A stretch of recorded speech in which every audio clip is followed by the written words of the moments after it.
Cái đó cũng vậy luôn á.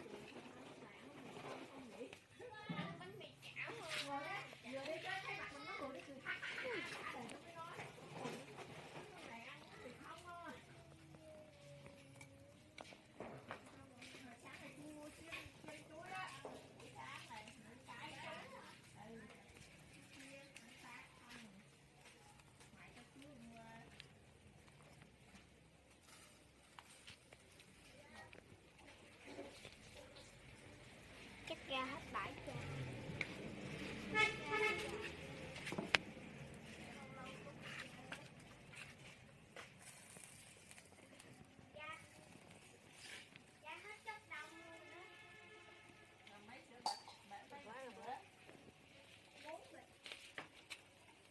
Mấy cái mà teo teo rồi chắc mấy cái đó chứ.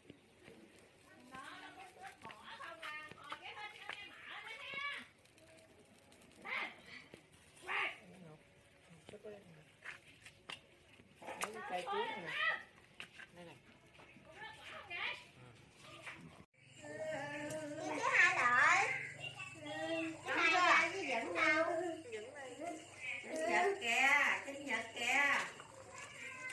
Cây thôi là tách, tách ơi. Cây lại đây. Cây thôi kìa. Có cái bánh ngọt. Đi có đây vậy nè. Ngóc lên. Không ăn ốc. Thôi đãi tao. Ủa Nam sao lạc chắc vậy Nam? Sao nó hơi lạc lạc đó là bơi? Dạ con cái trà sữa cho gì cậu hai?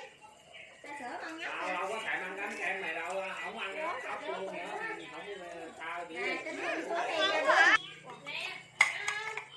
Con không ăn đó nào? Con ăn luôn. Con ăn luôn. Con ăn.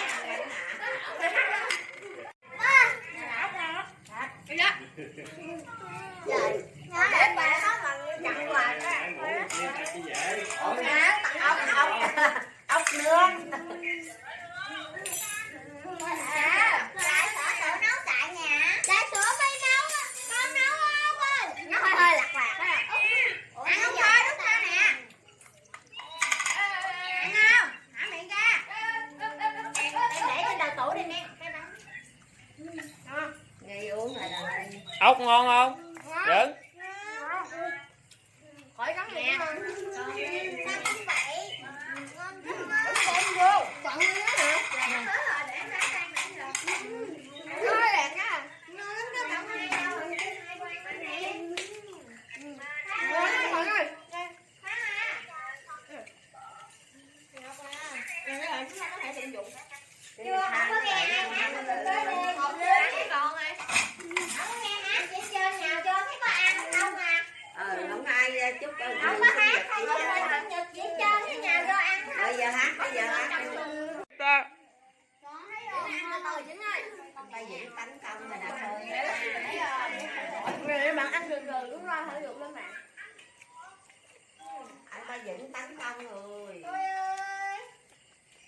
Ôi ơi.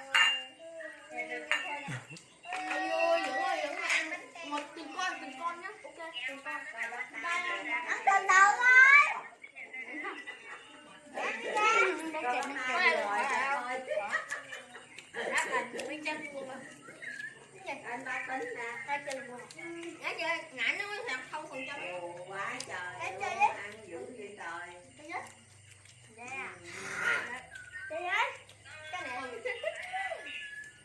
Có thằng nhìn miệng thôi. Ăn khôn khôn. Thôi quá trời Không luôn có đó. là tới sinh nhật của cô em ơi. Thôi bữa nào ta. Tháng 10 ngày 3. Làm sạch ốc á thì mình rửa bằng nước muối, hay là rửa nước muối rồi nha mọi người. Thì rửa nước muối xong mình cũng để cho ráo nước, rồi mình trộn muối. Thì trộn muối thì 2 kg ốc mình cũng để 400g muối thôi.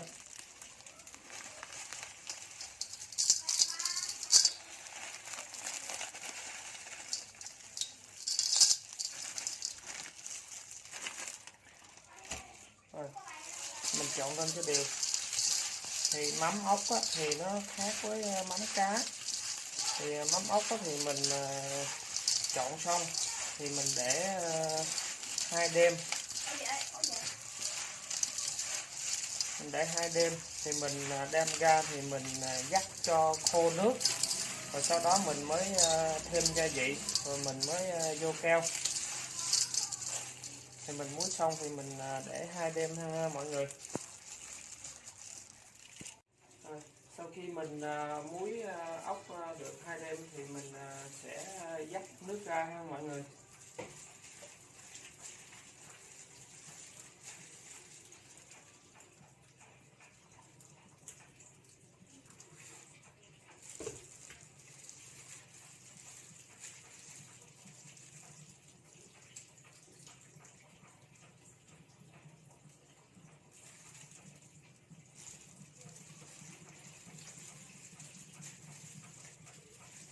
Thì mình muối 2 đêm thì đầu ốc thì nó cứng này,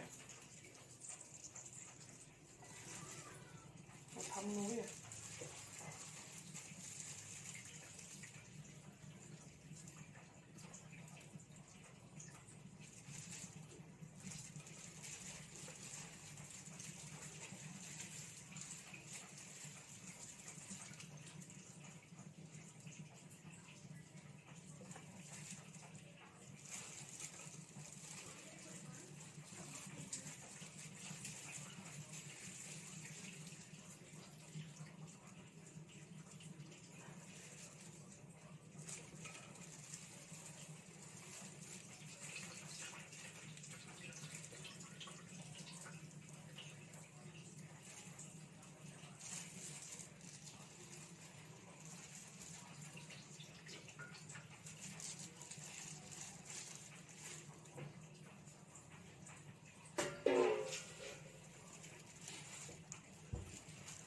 Rồi, sau khi mình dắt xong á, thì mình sẽ trộn gia vị vô. Thì mình để đường bột ngọt mình trộn sẵn luôn nhau, để vừa phải thôi, giống như mình nêm đồ ăn thôi. Rồi sau đó mình sẽ để thính thì mình cũng để vừa phải thôi, nó đều thôi.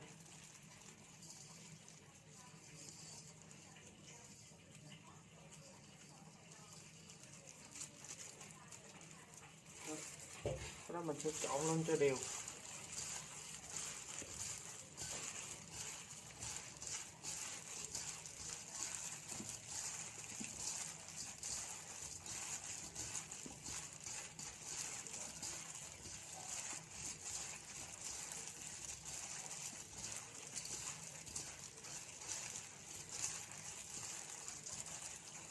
Trộn đều nó thấy là thính nó đều rồi nè. Rồi gia vị để vô xong rồi mình nhìn thấy nó để thính nó thêm nữa là chúng ta thấy nó rất là thơm. Sau đó chúng ta sẽ bỏ vô keo thôi. Mình sẽ bỏ vô keo ha mọi người.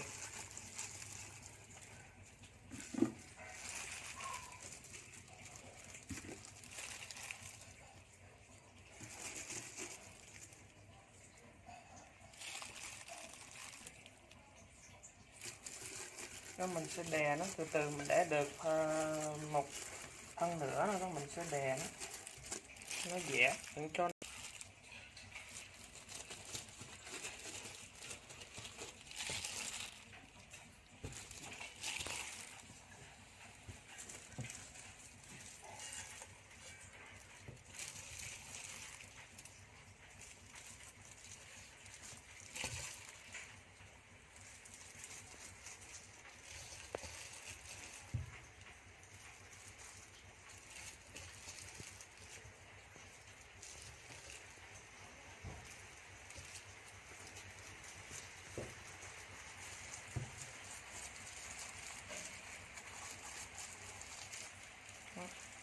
khi mình để xong thì mình lấy móc cao mình đè lại, dằn lại thôi.